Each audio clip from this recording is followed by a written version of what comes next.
lovely to meet you all. I hope I can give you some insight and usefulness. I know you all have gone into your books and looked around. They're so generous giving you these books. I'm going to touch base on all of this and a lot more today. So put them aside for now and give us, come together. A little quick introduction on me. I am a professional organizer and a life coach of sorts. I'm a certified organizer coach, productivity coach. I do some work with positive intelligence. I am also a daughter, and I lost both of my parents, but in the last few years I've experienced what a lot of you all are going through right now, which is keeping track of things, caring for things, dealing with the emotional load of that. So I can completely relate, and part of what I'm sharing here is actually my own personal experience. So I'm kind of curious if I could make this interactive here a little bit, a show of hands, sort of who is a child of someone you're caring for? You're caring for a parent. Let me put it that way. I did. Okay. Okay. So welcome to the sandwich generation, which I was a big part of. Who is caring for a spouse? Okay.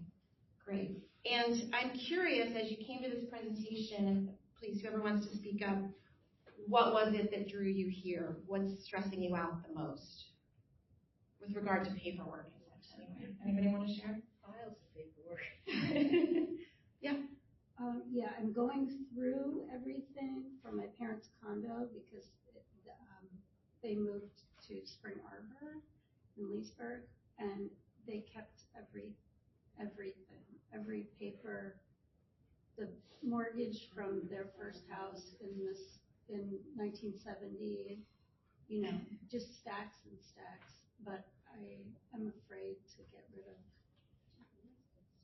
things because I don't know if I'll need them. Yeah. So did everybody hear that? Okay. Just so much paperwork.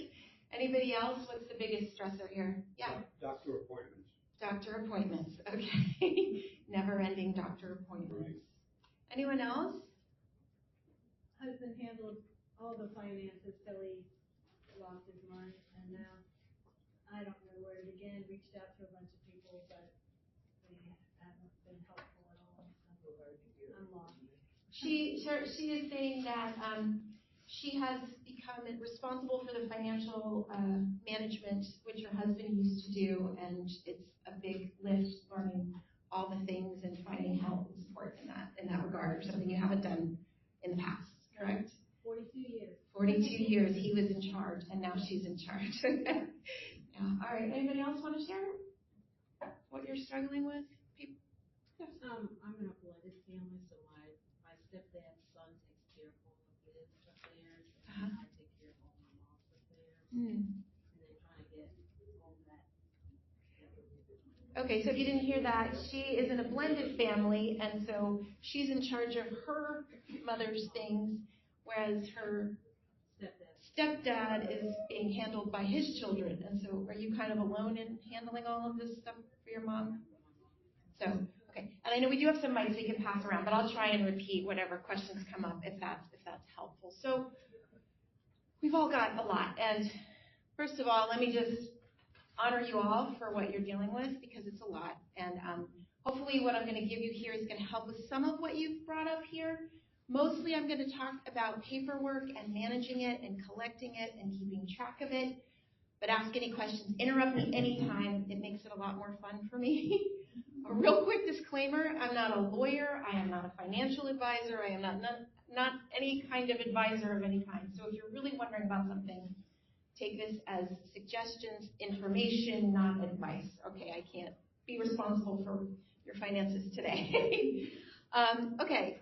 So here's the challenge that we're going to sort of talk about today is getting your important documents organized for the person you're caring for. Now, it's not going to solve all your problems, but hopefully some of the paperwork that we've got here will help. The other problem that goes with this is the anxiety that goes with it, wondering which things I need to hold on to, which things are important, where everything is. And the second real stressor is overwhelm. There's so much of it. And that goes alongside with the emotional baggage you're carrying, the emotional weight you're carrying as you're doing this. So I just want you to know that that is part of the problem, and everyone recognizes And so that's what makes a lot of this even harder. So let's see how we can, the other part. The challenge is, how do I start? How do I start dealing with this stuff? So hopefully I'm going to be able to help you out with a little bit of this today. I won't solve all your problems, but hopefully I'll be able to help. So this is a quote I love. It's attributed to Theodore Roosevelt and Arthur Ashe. I wish you luck finding the actual person who said this. But this, I want to ask you guys to all give yourself a little grace as you go through organizing paperwork, organizing materials, collecting, finding, keeping track. Just start where you are, use what you have, do what you can. When you get there, do a little bit more and a little bit more. We can only do everything one step at a time. So hopefully with this kind of mantra, you can help with the overwhelm a little bit. So there's 3 primary areas that I'm going to go over today. How to manage medical information, essential paperwork, which is what your binders are kind of designed here to support you with. A couple of things you may not have thought about but are critically important. Digital legacy. I'll get into that a little bit more. And then something that now, having lost my parents, I've realized how incredibly valuable it is a little bit about personal legacy. So I'm going to get into that a little bit more as we go. But first, let me talk about medical information. The challenge here is having the most important information about your loved one on hand when you need it, where you need it, quickly sometimes. So they don't have a second binder for you here, but I want to share a product I created. You have some of the sheets in your binders for it. A medical binder with key medical information that you know where it is at all times. Perfect example. Anytime I went to the doctor with my mother, I carried this binder. What was in the binder? A whole list of her medications completely up to date. How many times do you sit in that doctor's office and they got their little computer and they're reading the medicines and they miss one, or a new one's been added and they don't have it in their system because you're at Inova over here and you're at whatever else and they're on a different portal. When I was going to doctor's appointments with my mother, I just handed them the sheet. Because I kept that up to date. When a new medicine was added, I would go into this simple spreadsheet and I had it printed out in this book. The other things that were in the book were my mother's do not resuscitate orders. The other things that were in the book were my mother's my legal documents, the durable power of attorney that said I can make medical decisions for her. Her living will, or what's the right term for that these days? Advanced directive. Thank you. So I encourage you to collect these items, and I have a checklist for you, into sort of a single place and have it ready. When my father got very ill and I had to call an ambulance to take him, I stuck the binder in the ambulance. And so therefore, all the way there, they had the whole list of medications because there was no one to ask. I can't stress enough what a simple tool that is. In her later years, my mother had a full-time caregiver, and she would help me keep that up to date. She would always take it and have it ready for everywhere. And she lived in assisted living, so they knew that blue binder was sitting right there on the desk if anybody needed it. If emergency help was called in the middle of the night, it was there. So that's what this is. Here's just a little bit of some of the things you would put in there. And as I say, you guys are going to get all my slides, by the way. I listed some of these, but there's other things too. I put 2 sheets in your book, a list of all the physicians and contact info. It's easy to lose track of who all the doctors are, right? There's so many sometimes. And if you have that in the book and you're talking to the rheumatologist, you can say, well, her cardiologist, Dr. Williams, here's his number if you need, you have it all there, so you don't have to be remembering that information all the time. Did they get the template of that? I don't think that okay. is in there. Okay, sorry. Formatted differently. Okay, I'm going to share all these documents with you and with Sally so you can get access to them. So take a picture, whatever you want, though. On that sheet, and I have a picture of it actually. Let me show you. Oh, it's very small, but this is a template I've created, which I've made for you guys. On it, I have name, date of birth, height, weight, date of birth on every page.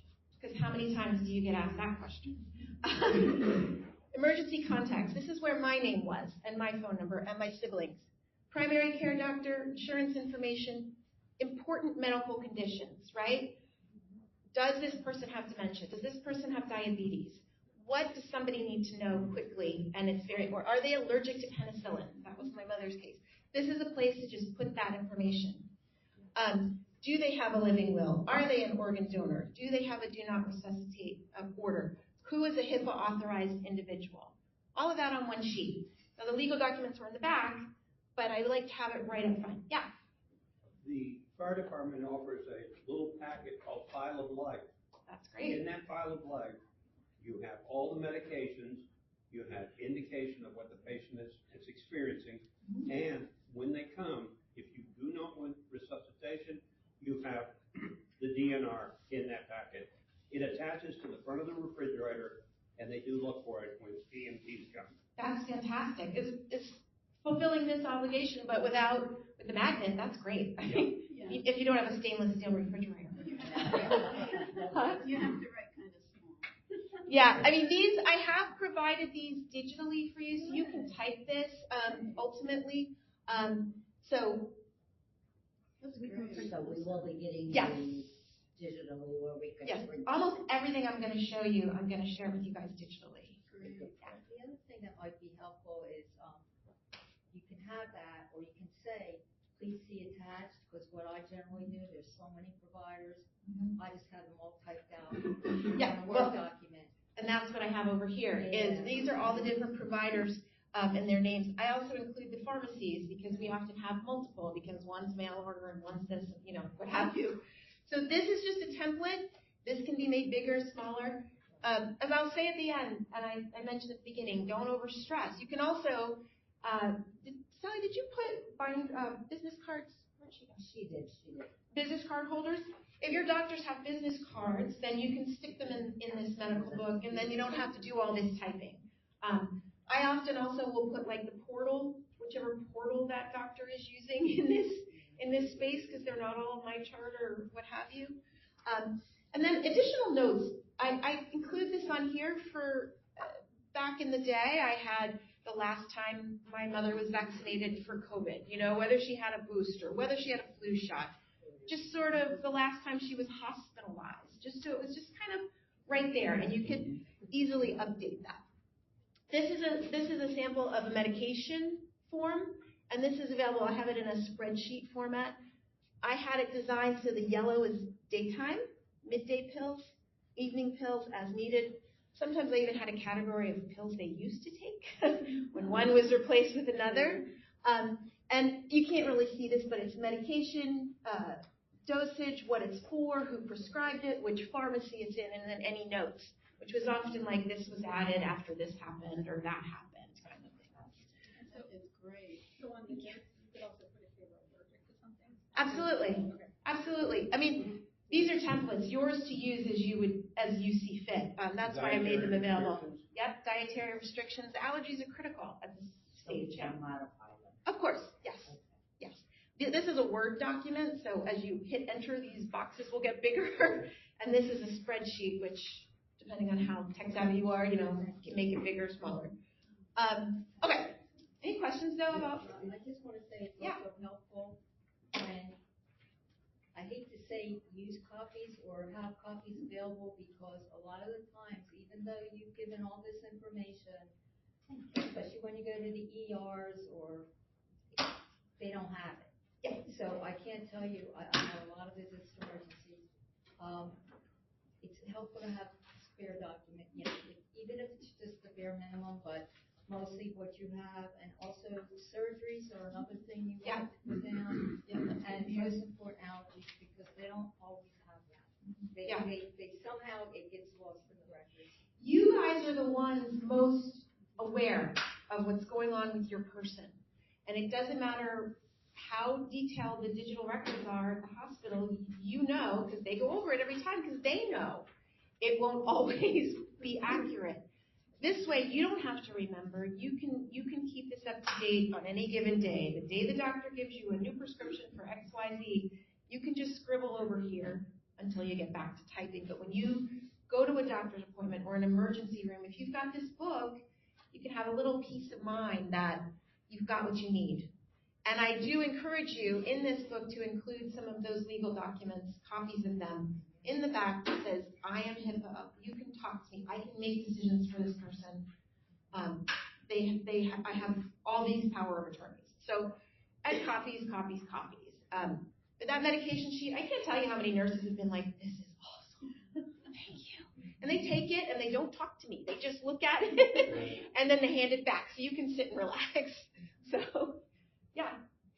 If there's a chance that your loved one may have to go in for an emergency, it's a good idea to have a list of the emergency items that go with them when they go.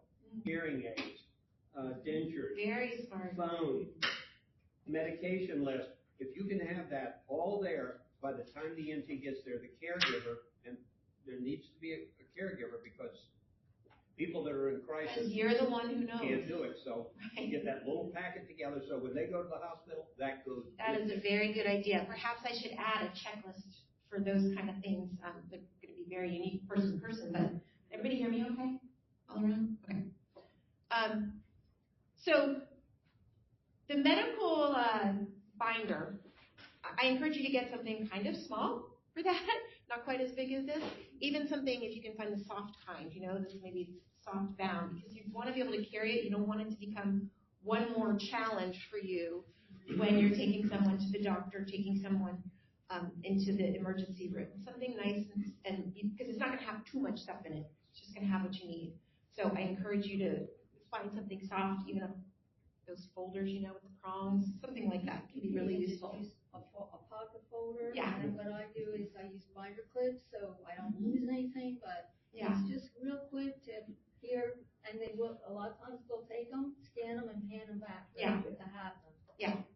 So, any other questions about the medical though? Because I want to get into, I'm going to switch gears to the other essential paperwork. Okay. So, the challenge, getting a handle on all the important stuff, knowing what it is, and organizing it in a way that you can easily find it, right? A couple of solutions. The binder is the first line of defense that I find. And by the way, this isn't just for the person you're caring for. You all should consider doing this for yourself now. I don't know about you, but we all have our middle of the night nightmares. What if something happens to you while you're in this caregiving state or any time? So gathering things in a binder is one-stop shopping for people to find the most important things. These are some of the items that will go in there, and in these binders, you will see there's a checklist for each of these areas. It's a massive list of all the things that might fall into that category.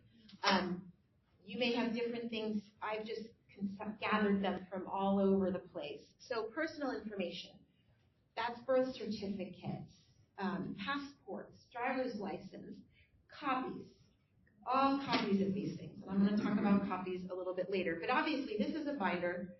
It's not secure storage. It's not your safe. It's not your safe deposit box. But, and I know people worry about identity theft and all kinds of situations about something like that. And we all have to choose what we're comfortable with. However, the odds of someone coming into your home and finding this binder and stealing your identity that way are really kind of low compared to them just hacking your email. This is too much work for hackers nowadays. Now, you're out. This is not necessarily one you take around with you like the medical binder, with all these identifications. But we've given a lot of our privacy away already that we don't even realize that we have control over. Putting a copy of your passport in a binder is not going to likely make that much worse. But it's going to give you and your loved ones a fair amount of peace of mind. And I'm going to talk about other ways to do this as well. So we're just, I'm sorry, Go ahead. on the passport, we're just making a copy of it and sticking it. Almost everything I would suggest that's on the checklist in this binder are copies. It's not the original. Yes. Okay. Yes. Each of the pages that you have in here are basically checklists and almost like a table of contents for these sections. So if you get some dividers and have each section, personal information is section 1, Financial information is section 2. And I didn't put them all up here because you've got them there. But financial, do you have the person's bank accounts? Do you know that all the banks that they may have an account with? Now, you don't necessarily have to make a fancy list where you write them all down. You might just be able to find one statement that can help you track this down if you need to.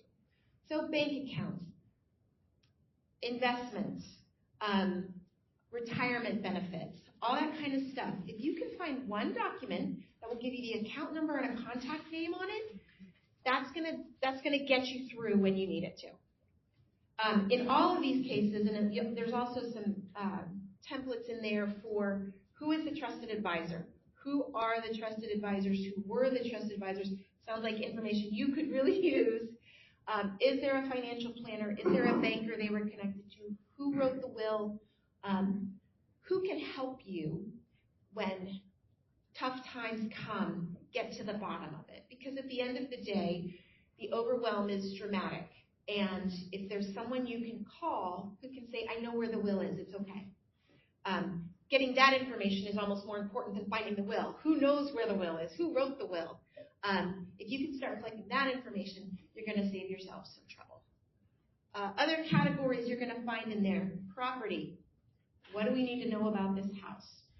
Who owns it? Is there a mortgage on it? Is there money owed? Where is our insurance policy? Who holds the insurance? What company is it with? Cars. Where's the title of the car? I know. Is anyone feeling overwhelmed right now? It's going to be okay. Legal stuff. Wills, estates, trusts, all that kind of stuff that either has been created or needs to be created. This checklist can be a place for you to start going, I don't have that. Let me start figuring out how to get it. Or just to say, let me get a copy and put it in this binder. Digital, I'm going to talk about a lot more in a minute, but our worlds are completely digital now as well. So emails, passwords, things like that, we have to start figuring out how to get access to those things before we really, really need them. And then the last thing I have here is medical, but I kind of already talked about all those contents. I encourage you after the talk, go through the binder. If you haven't already, you will see a checklist for each of these areas. And some templates, I think, at the back for, fill in the lawyer's name and what have you. So, any questions? So if you're not comfortable maybe putting a copy of something that isn't locked up, you could at least put where it is. Yes, actually. To yourself or to someone else in the, Yes, thank you for mentioning that, because I also wanted to say, where should all this stuff really be? If you haven't done this, I highly recommend you should have a safe, or at least something that is flood and fireproof, as well as lockable. Many people still use safe deposit boxes, I guess, but where's the key? Who knows where the key is? Make sure that information, if there is a safe deposit box, somebody knows that. But yes, in the binder, it's useful if you do put copies or if you don't. Sticking a Post-it note that says the original is here. Right? The original of this will is in the safe and also with Ann Lyons, Esquire. Right? So that's another useful link. Thank you. One other thing. Yeah. If I may. Yeah. It may already be in there, but this is something I've been working on. I'm also working on stuff for my kids while I'm doing it. How bills are paid. Yes. In the financial area, what bills are paid? Yeah, because some of them are auto-paid and how they're auto-paid and some are not. I'm still transitioning. Big thing. Yes, that's a very good point. And in that financial area, knowing the banks, which bills are paid from this bank, and because so many people are paying their bills automatically, you may have no idea that it hasn't been paid. I will tell you, 3 months after my father passed away, they turned off the cable. None of us had any idea that bill hadn't been paid. One other thing too, real quick, if it's not already there, like employer contact, like my husband was a federal employee, so I said to him, okay, who do I contact, for your annuity and all these other things, because I just think it's so important. Yeah. What you will see in all of these checklists is a deeper dive into all these. This is the table of contents. And then under each one, you're going to see a lot of these items. But that includes your retirement policy, like in the financial, what is your IRA, your pension, whatever's there, and who knows about it? How do I find out? But again, this is just the table of contents, and there is a checklist in each one of those for you. Thank you. Welcome. Okay, now here's the other challenge, which we've started talking about a little bit. You guys can still hear me? The digital legacy. The challenge here is twofold.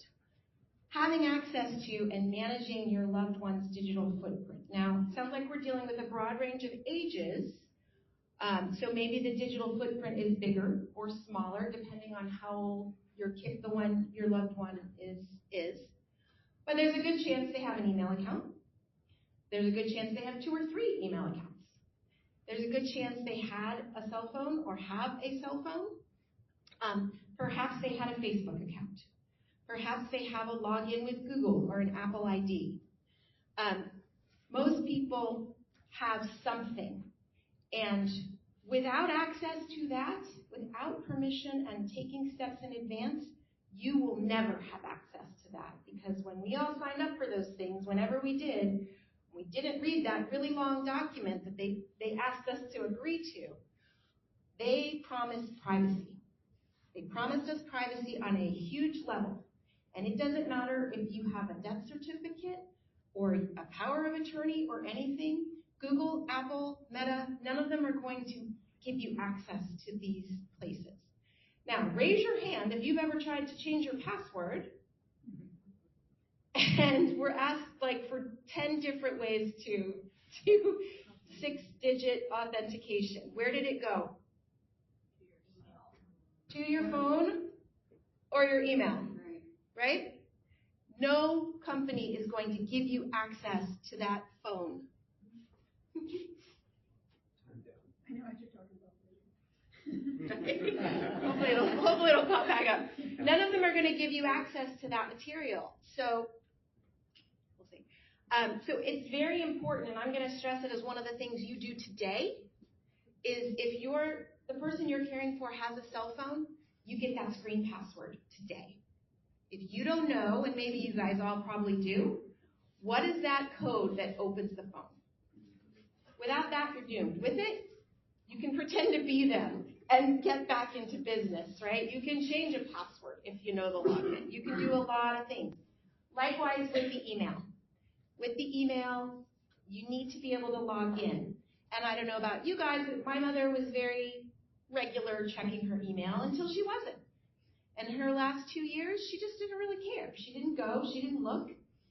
And every now and then I'd go look at her email, and there was some stuff we needed to know in there, or an invitation to something she might have liked to go to. So getting access to their email, their password, this is sort of the I'm pretending to be them version of it. Get those numbers because that's the first line of defense.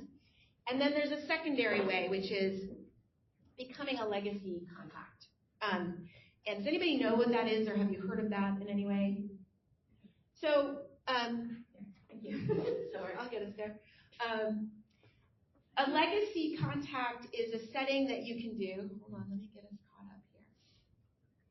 I think I've seen that on Facebook. Yes. Hold on, I can't multitask here. Here we go.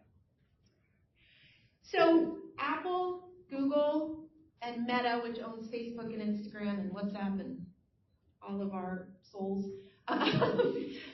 they all have something called a legacy contact. Google called it, I think it's inactive. Wrote it down. I'll find it for you.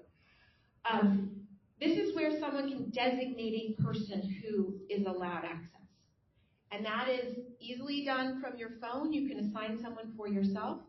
And your loved one, you can go into their phone and help assign yourself as their legacy contact. That doesn't mean you're going to get access to everything, but it will give you entree into the account. So I can explain a little bit. It's kind of hard to show you on the phone, but in your phone settings, you can go in there. Don't do it now. I'll show you at the end. It's in your settings and your privacy security settings under your Apple ID. But that is a way you can know, you can have some comfort that both for you and your loved one, there's somebody else. Now, who should that person be? Sometimes you might think it's the closest person to you. But if you're hit by a bus tomorrow, maybe it should be someone who's not going to be devastated that day. Maybe it should be someone, an aunt, a cousin, a niece, a nephew. You decide what's right for you. But it's important to recognize when people are going to be looking for this stuff and who's going to be best suited to access it and support you in that way. So, questions so far? I don't have it. I hate to keep talking. That's all right. I have I'm sure your thoughts other people find interesting. Not just my husband, it's others. So when you're creating your passwords, I think it's really important not to do facial recognition and also not fingerprint, because basically what I do for my children, especially my children now, is I have all my they have full access to everything because I wasn't aware of this, but I just use the old method. I have each record has passwords, everything, code words or whatever you want to call it. But they also have the password to my phone per se. I think it's really important not to do that because otherwise you're going to lock everybody else out. Well, the good news is even if you're using biometrics like the facial recognition on the finger, the number still works. Okay. So the number's still always there. Yeah, the number, if they can't use those tools, the number pad and what that code is, that's the thing you need to have, is that code. Although, I heard a really terrible story of a family having to go to a funeral home director and ask if they could access a fingerprint. Can you imagine having to do something like that? Yeah. So I'm going to talk to you about a lot of things. So digital access. So the screen password, get that today. Get it today. Share yours today if you have never shared it with anyone. And you can change it, but then you got to share it again. So sometimes it's helpful to stick to it. So screen passwords. Same thing if you use a laptop or a desktop and it has a locked screen. There's no way around getting into there if you don't know those codes. Legacy contact, I talked a little bit about something you can do on an iPhone and Android with all your Google accounts, Apple ID. Password management, you brought it up. So passwords are the bane of all of our existence, right? Passwords. I am a huge proponent of password managers. Does anyone here use a password manager? Are you familiar with password managers? So you know what I'm talking about. I still use the old-fashioned way. Paper and address book. And that is okay. Yeah. And I know that works for people. But every time you change it, if you forget to write it down, you got problems. And there's a good chance you aren't using the most secure passwords because you have to remember them and write them down. A secure password, has 1 million letters and numbers and characters and exclamation points and whatnot. I use Password Manager. The one I use is called Dashlane. Let me just explain to you why a password manager can help you. And the companies that offer password managers, this is their whole business, right? So I know that there's a fear and anxiety around giving all your passwords to one company. They're using bank-level, military-level security because if that's your business, you better have the world's greatest security. Does that mean it's foolproof? It does not. But nothing is. So the way they kind of do the best to keep you secure is that you have one password to remember that is not recorded by them anywhere. You can create one that's super long by turning it into a sentence like, I live in Loudoun County, Virginia. That could be your password. And that's all you have to remember, and it's long and whatever.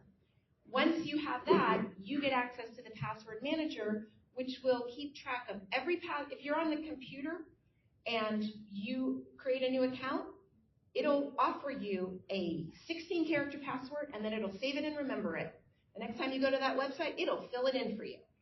So password managers are very, very powerful. They work across your devices, so you can have the password on your phone, on your computer, in the cloud. You can access it. To my knowledge, most of these companies have not had a major breach, as of my knowledge, as of today, on any level.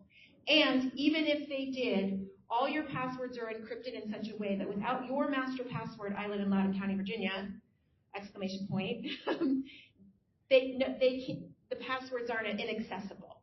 So I highly recommend a password manager. It saves you hours and hours of time and anxiety and sharing and remembering and frustration, frankly, because when I go on a website, I'm logged in before I even think about it because it does it for me. So I highly recommend a password manager. If not, this is the brand I use. I've used for a decade. This is also the top rated one, those two companies. Yeah. So like on Google or any of those sites, when we delete all our history, browsing history, do we have to start all over? You will, nope. What happens is it's a browser extension. So like for instance with Dashlane, in my Google Chrome, this little icon is there, and as long as it's green, if I go to any website, this little thing is going to appear in the email and enter your login spaces, and I just click it and it automatically fills it in. I don't even see them, right? It'll also do that for your address, your credit card number. Yeah. There's all kinds of things. You can store a lot of secure things in here. I think what she's talking about is that Google or Microsoft will offer that as a courtesy, and it's not a true password manager, but it does save your logon and password, and you can go into your browser and find under the settings your passwords. Yeah. So the browsers do offer that. But it's not a password manager. It's not secure. It's kind of password management, but here's the way I look at it. These are independent companies. They aren't affiliated with Google or Apple or Microsoft or any of those industries. When you save your passwords in your browser, with those entities, you can't be sure. And they make it easy though. They make it easy, and you may have already done it without realizing it. It's like, do you want me to save this? It'll just ask you, do you want me to save this? And you said yes. It's a little less secure. I'm not an expert on that, so I don't want to talk about what level of security it is, but it isn't this level of security.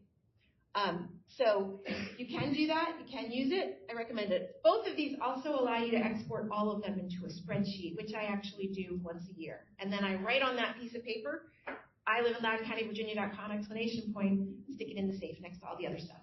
Can you share like Dashlane between two people? Yes. Yeah. So I should also add, these are not free, or they have very limited free plans.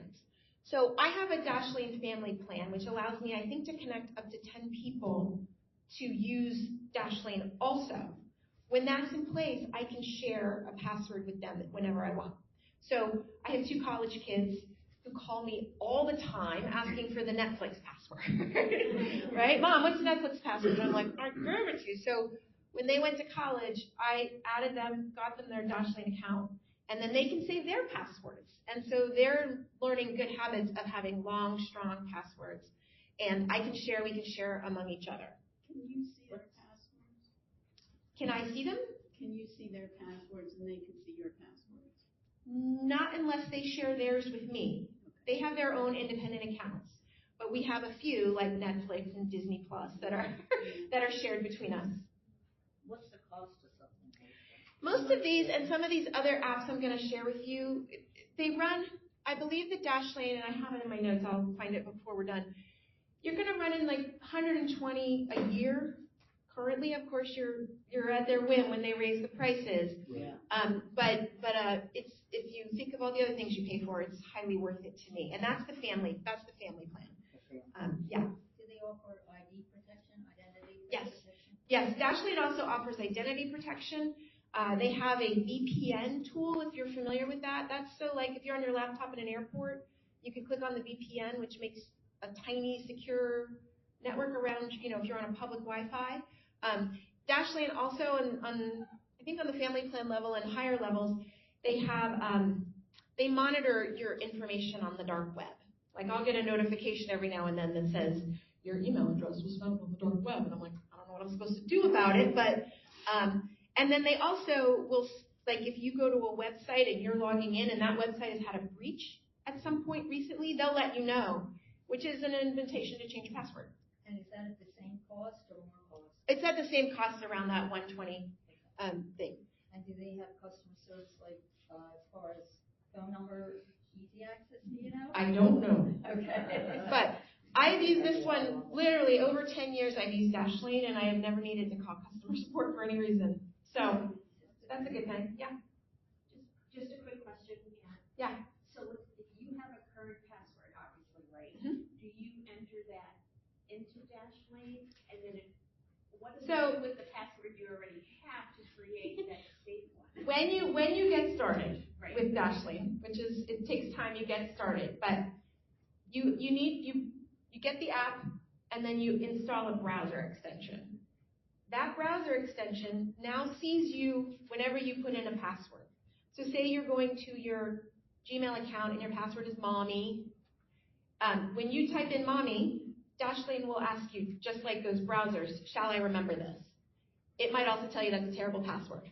But so as you first use it, it'll just absorb whatever passwords you put in.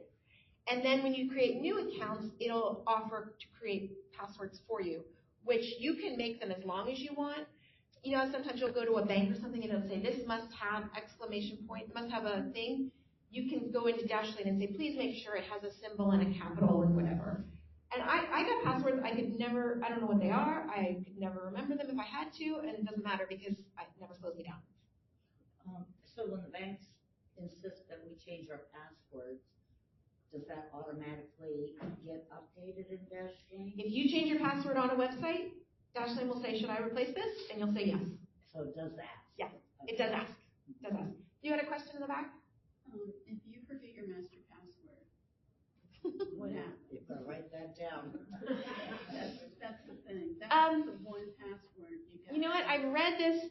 There's something, but it's not easy. When you sign up, if you guys have ever been given a recovery key for something, Oh, yeah. I believe when you initially sign up, you're given a recovery key, but you got to save that yourself too. Yeah. You know, that's the thing with these highly secure things. There's going to be one thing that they don't have and can't help you with. So that master password is you got. That's why I say make it something you can't forget. But long. And a sentence is a great way to make a long password, right? I live in Loudoun County, Virginia, ! Nobody else has that password. So, and it's like 600 characters. So now you do. Just change it to a $ sign at the end. Okay, I don't want to run out of time, so let me move up. Digital legacy access. Just think about the things that you might need access to and how you can make it easier. I promise you, if you can get involved with the password manager, it's going to make a lot of your life easier. Because then somebody sticks a Post-it note on the will with ILiveInLoudounCounty.com ! Then they have access to every password, right? So just think about how much simpler that is. And if your password address book gets lost, everybody's out of luck. They're going to be looking for those 6-factor authentication codes for every site. Okay, another solution. Storage. Where do we store things digitally? So we've talked about the binders and this paper situation, and we talked about putting things in a safe, right?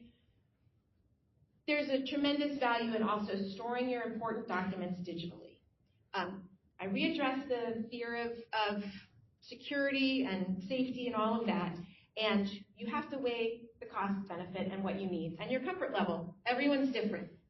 But there's a traditional couple of ways that we store documents. So we're talking about your wills and your legal documents, all the stuff you want to have access to, what you might be putting in this book. There's the offline version, which is not in the cloud, hard drives, on your desktop computer or whatever. That's kind of old school.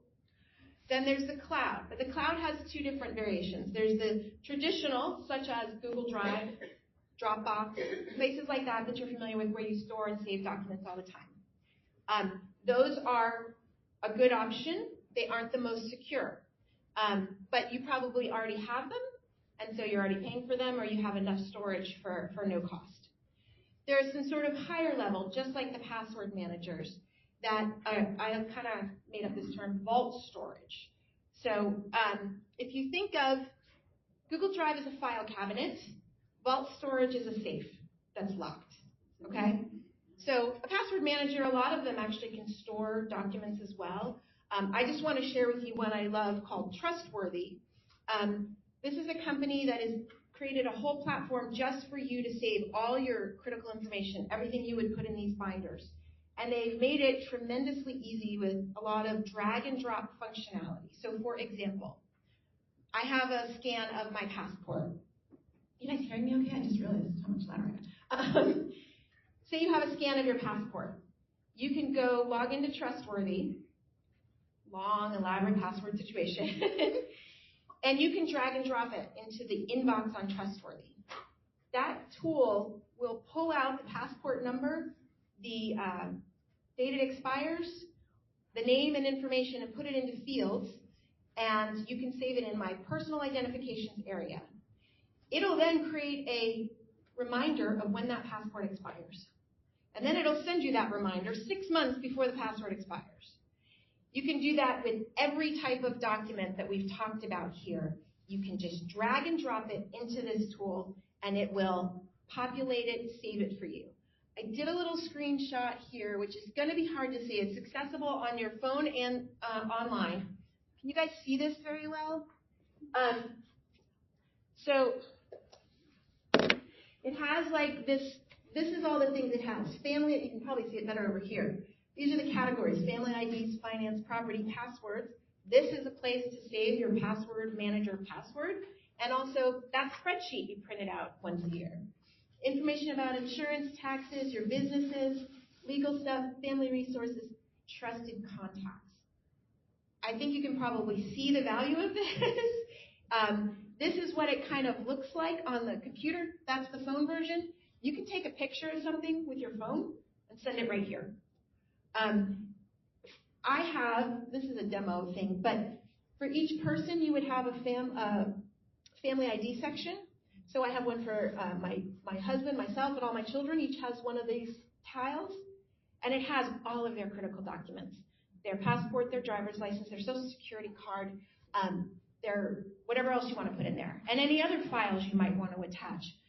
I can also, just like with the password manager, I can share these via link, secure link, with them. My daughter actually just called me and says, "Where's my passport? I need to put my passport in something." And I sent her a secure link from here. She didn't have to have an account. Actually, I was able to create a secure link and send her pictures of all the pages she needed for her passport. You can create those kind of secure links they're accessible for 1 week, 1 day, 1 month, forever. So, for example, your financial advisor needs your driver's license in order to open an account. You can send them a secure link, so you're not emailing them with anything or sending anything. They get that link for 1 day, so they can get that information, put it in whatever they need, and then they can't access it again. So that's kind of a control level that you have from this. One question: when they get a secure link, is it specific to what they're asking, Yes. or to everything? You can click on driver's license, create secure link, and send it to your financial advisor. And it'll ask you 1 day, 1 month, how long. So, for my daughter, I did it a month because she's filling out study abroad applications, and I knew she wouldn't get them all done in a day. So this is a really, really powerful tool. And as I said, it's drag and drop. I'm running out of time. I highly recommend it. Where did I put the remote? So that's called Trustworthy. Again, it falls into that between $100 and $150 a year for a very solid version of the plan. Now, if I get everything digital, how do I get it that way? I've got paper. I've got piles of paper. What do? Don't let perfect be the enemy of good as you go through this whole process. I really want to stress that because the overwhelm will get you very quickly. So you don't have to get everything beautiful in the binder. You don't have to have a perfect scanner of everything. Nowadays, a photograph of any document can give you everything you need, and you can do it with the computer in your hand. So I encourage you to not let not being able to go get a copy or whatever slow you down if you can. If you have a printer, most inkjet printers are also copiers. You can copy using that. Scanners, most of them are also scanners, though kind of slow. If you really want to soup yourself up, you can get a multi-page, double-sided document scanner. This is a Fujitsu ScanSnap, but it's about $400. But you can do 40 pages at a time, double-sided, into a document in a minute. So it can be very powerful if you're using a lot of things. Here, using a phone, this is an app by Adobe. You guys know Adobe? But it's a free scanning, so it turns a document, anything you take a picture of, into a PDF. So again, don't be afraid to just do it. Just get your phone out, take a picture of that document you found. You have secured it by doing that, and then you can figure out what to do with it. If you don't have access to these things, or you want to do scanning in bulk somewhere else, Staples, FedEx, Office has tools to do copying, scanning, all of that. Also, your good old-fashioned Loudoun County Public Library has machines to help you do a lot of this stuff. So don't get stressed about how good it is. Just get started. Okay. Questions before I move on, because this is the special one I really want to talk about, because I don't want to run out of time. So, personal legacy, the challenge. A lifetime of memories, objects, stories, photographs at risk of being forgotten forever. My mother, I used to be a TV producer, and I did a show that was a little bit like, you ever seen Inside the Actor's Studio or This Is Your Life? It was a show I did that was a little bit like that. And I had so much fun doing this show because we asked them about everything about their life. They were all athletes, but I said out loud, like, God, everybody should do this. Everybody should sit down and interview someone they love and ask them about their childhood and their first baseball coach and their, all the things that you don't know, especially if you're dealing with your parents who didn't tell you all this stuff unless you asked, So I did that with my mother. I'm so grateful because I started it about 10 years ago. She only died 2 years ago, but I have interviews with her. I sat down with my camera and I just asked her pages and pages of questions. I asked her earliest memory. It turned out it was her sister in the bassinet, and looking at her sister in the bassinet. And the second one was seeing her mother answer the phone when they heard about Pearl Harbor. Those are amazing stories. Those are just incredible things. And older people like talking about these things, but we don't ask enough. So start where you are. Use what you have. Do what you can to try and start getting that while you still have time. There's also stuff, right? My mother had, these aren't hers, but there was painted china, hand-painted china in her china cupboard when I was cleaning out her house. And fortunately, I was able to ask, what's the deal with this? She's like, oh, all of those were hand-painted by my great-grandmother.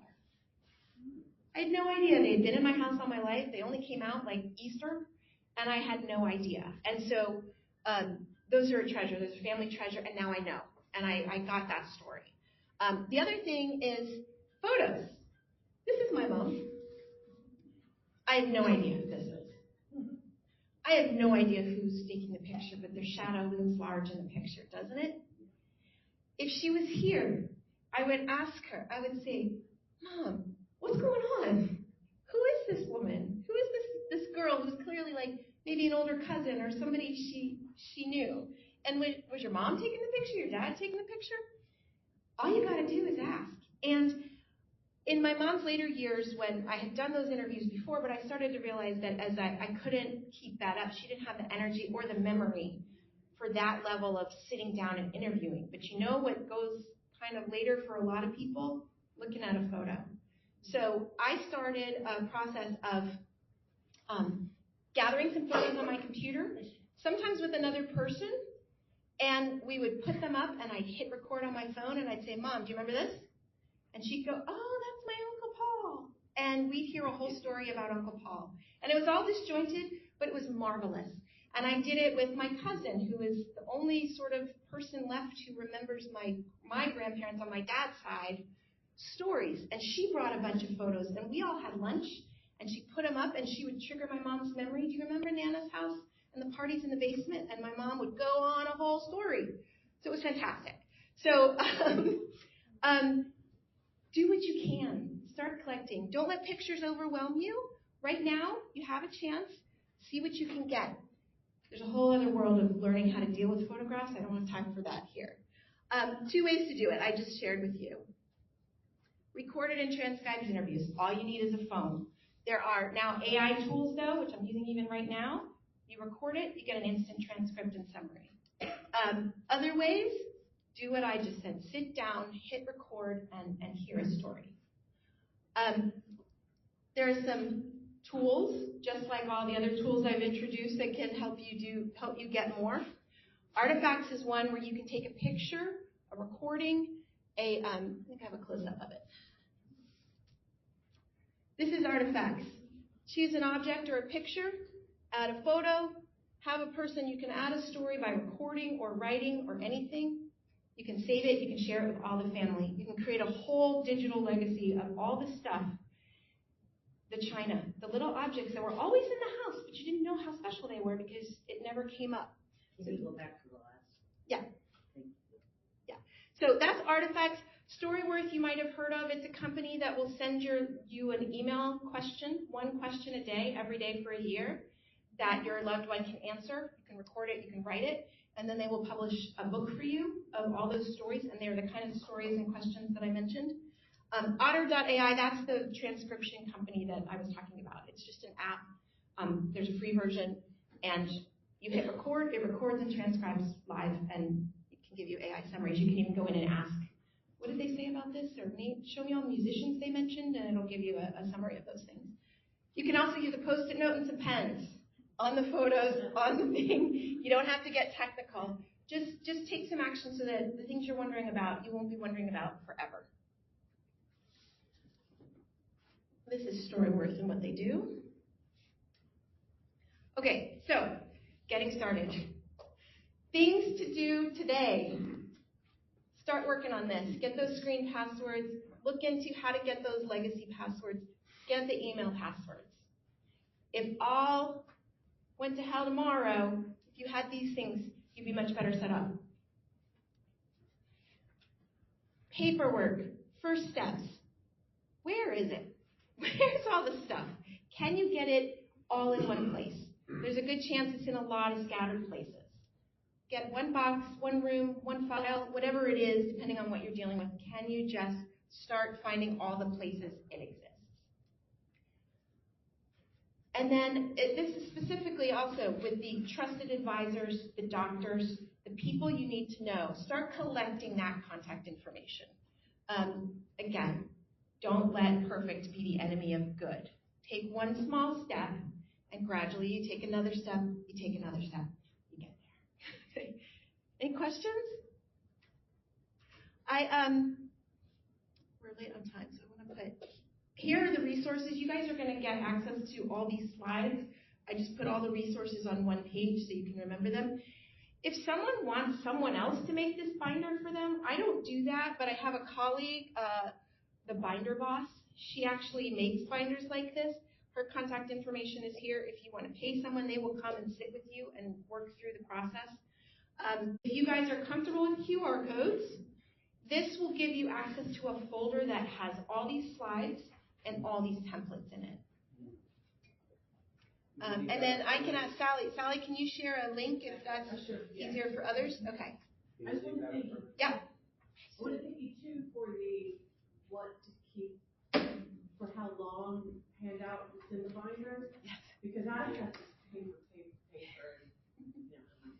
Yeah. When I don't. And so it's, when is it okay to shred it?